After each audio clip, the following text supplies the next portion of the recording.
Je vais en effet enchaîner tout de suite pour aller vers un sujet qui va être peut-être un petit peu plus ciblé que ce qu'on a vu jusqu'à présent. J'ai fait le choix de faire une petite présentation sur un aspect bien spécifique et en même temps qui soit peut-être encore davantage transhumaniste au sens le plus strict que ce qu'on a eu jusqu'à présent. Je vais m'intéresser aux risques et aux espoirs de ce que les anglo-saxons appellent en général moral enhancement et que j'essaie d'appeler amélioration mentale dans une perspective de faire diminuer notre tendance générale à la surconsommation qui, je pense, donc, enfin, on l'a ça entendu pas mal, est une des causes principales de nos problèmes écologiques en général. Il me semble que la logique productiviste est en bonne partie responsable de ces déséquilibres environnementaux. Elle s'appuie et elle s'appuiera encore dans les années à venir sur des faiblesses qui sont des faiblesses de notre système cognitif. Je vais rapidement pointer deux exemples concernant le système publicitaire, d'une part, et l'obsolescence programmée, d'autre part. J'essaie de présenter quelques arguments, on a appelé ça viridiens, pour donc penser une amélioration mentale. Bon, d'abord, une proposition techno-progressiste, à mon avis, elle consiste à mettre en cause le système publicitaire.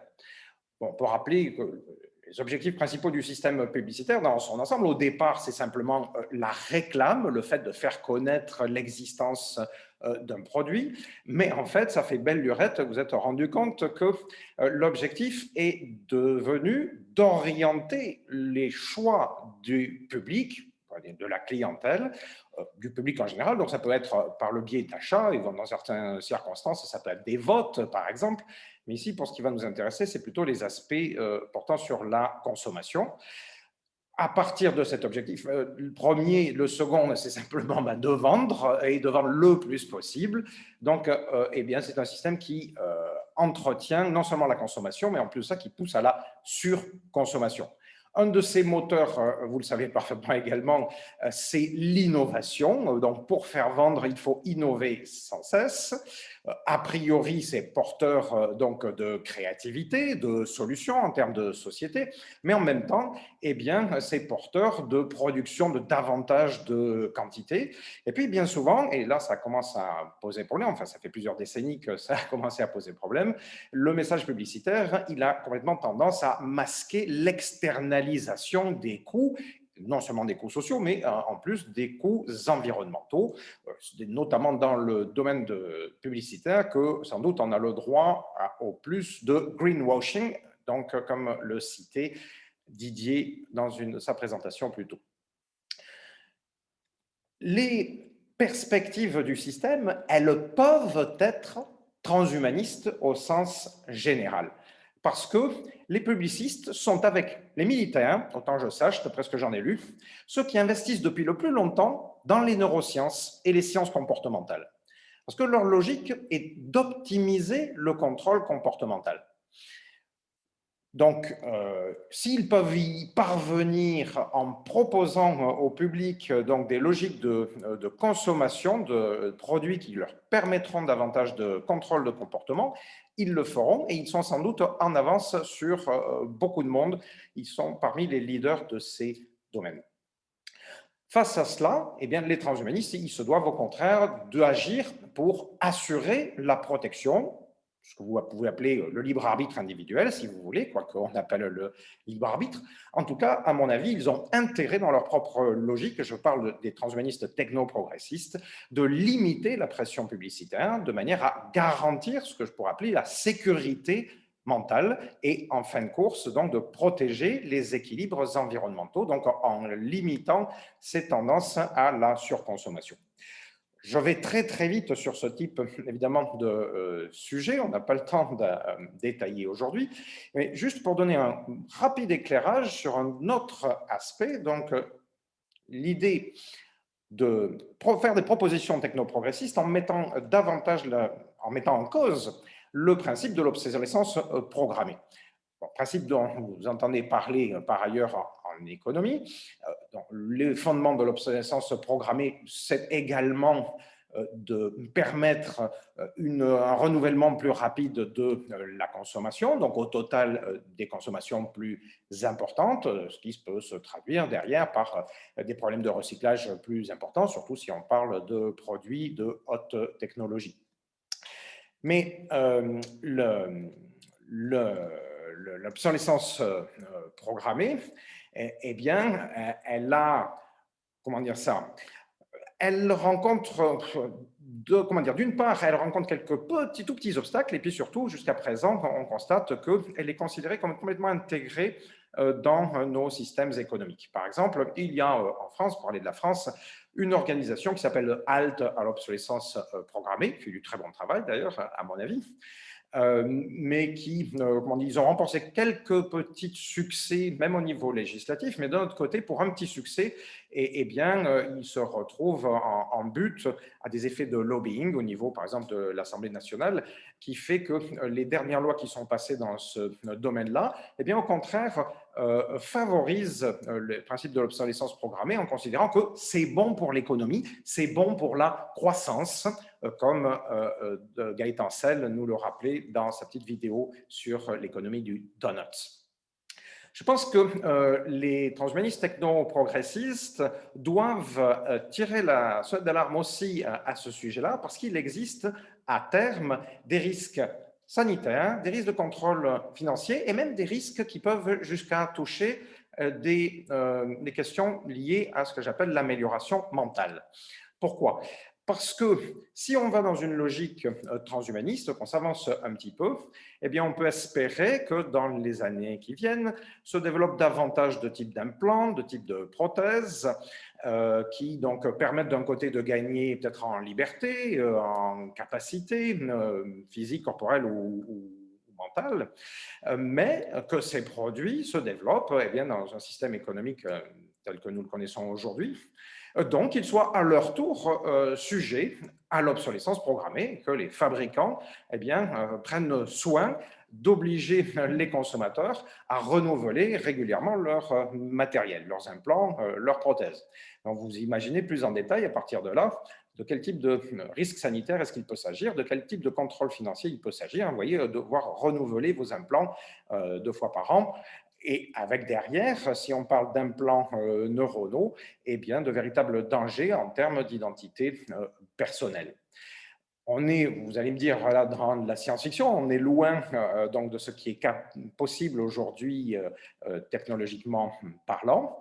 Il n'empêche que des projets sont déjà dans les cartons. On est en train d'avancer dans les labos. Vous prenez par exemple la start-up NI2, donc qui a été à l'origine lancée par le chercheur Newton Howard. Donc, il propose encore, enfin, cette start-up, un implant de nouvelle génération bâti à base de nanomatériaux, beaucoup plus facilement implantable parce qu'il n'y a pas de besoin de passer en fracturant la calotte crânienne, mais on passe par le nez, donc par les parties molles.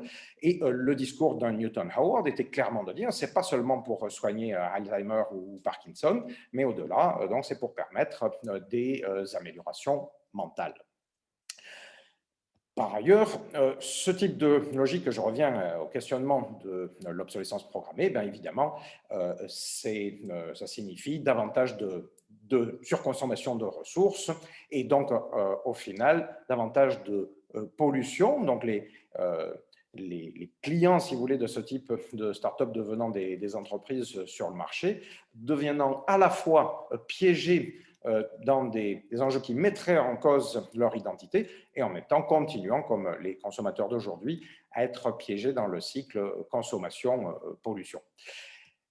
Il me semble qu'il est tout à fait essentiel que les transhumanistes fassent partie de ceux qui signalent ces problèmes pour ne pas aller plus loin, parce que pour l'instant, personne ne les voit, quand tout le monde considère que on est là, on parle de futur lointain, et donc qu'il n'y a pas de souci à avoir. Je pense que quand les premiers produits arriveront sur le marché, si on n'a pas réfléchi en amont, il sera tard pour éviter les dérives les plus dangereuses. Alors, face à tout cela, Qu'est-ce qu'on peut avoir comme argument viridien, transhumaniste, technoprogressiste, pour favoriser néanmoins la recherche en neurosciences et donc voir ces perspectives d'amélioration mentale d'un point de vue positif? Il me semble que améliorer le contrôle et l'épanouissement de soi, ainsi que la capacité à vivre librement et harmonieusement en société, eh bien, ça doit permettre d'intégrer au quotidien le souci de la préservation des équilibres environnementaux. C'est-à-dire que jusqu'à présent, nos biais cognitifs, par exemple, nous poussent à multiplier la satisfaction du besoin de l'avoir. C'est-à-dire ce que les publicitaires essaient de faire quand ils essaient de provoquer l'achat compulsif. Le fait que vous rentrez dans un supermarché avec l'idée d'acheter un paquet de beurre et puis vous ressortez du supermarché avec 10 produits et au final, en sortant, vous ne savez plus trop pourquoi vous les avez achetés, est-ce que vous en aviez envie ou pas envie, mais c'est tout un contexte dans lequel on vous a plongé qui fait que vous avez été poussé à ces gestes d'achat. C'est un mode de contrôle mental parmi d'autres. Donc, il est question d'éviter ces dérives-là, mais il faut signaler aussi que ces dérives, elles existent donc, en fait, depuis bien longtemps. Donc, le type d'achat dont je viens de parler, ce n'est pas neuf, mais il y a d'autres dérives évidemment plus anciennes. Je veux dire, quand on cherche une amélioration morale, on peut facilement tomber dans le piège des drogues, on va dire simplement donc, de la dépendance, parce que notre système neural eh bien, fonctionne de cette manière-là. Il y a également un troisième biais, si on veut, oui, qui peut provoquer des dérives, qui est lié à ce qui a été appelé la dominance sociale, le fait que ça nous fait du bien d'écraser un petit peu notre voisin, ce sont les théories notamment de Henri Laborie. Eh bien, les publicistes peuvent jouer sur ces trois biais-là, en quelque sorte, pour essayer de non pas nous permettre davantage d'épanouissement, mais leur permettre davantage de contrôle. Comment éviter le pire et tendre vers le meilleur, hein? Je pense qu'il est vraiment important d'avoir en tête à ce moment-là que tout ça se trouve dans une logique globale. On peut appeler ça le système, on peut appeler ça le capitalisme, appeler ça comme vous voulez, mais la logique me semble clairement être de concentrer sans cesse davantage une plus grande part du pouvoir dans un petit nombre de mains. On a parlé tout à l'heure de PIB, par exemple. Peu importe, l'argent n'est qu'une expression symbolique de ce pouvoir. Mais dans les relations humaines, le pouvoir, il consiste à dominer et donc à contrôler les autres. Or, le contrôle absolu, ce n'est pas celui des comportements. Le contrôle absolu, je pense que c'est celui de la pensée. À partir de là, je dis qu'il n'est pas impossible de parvenir à une amélioration des comportements, en général des améliorations, je veux dire, par des contrôles, par les techniques donc, neuroscientifiques qui s'avancent.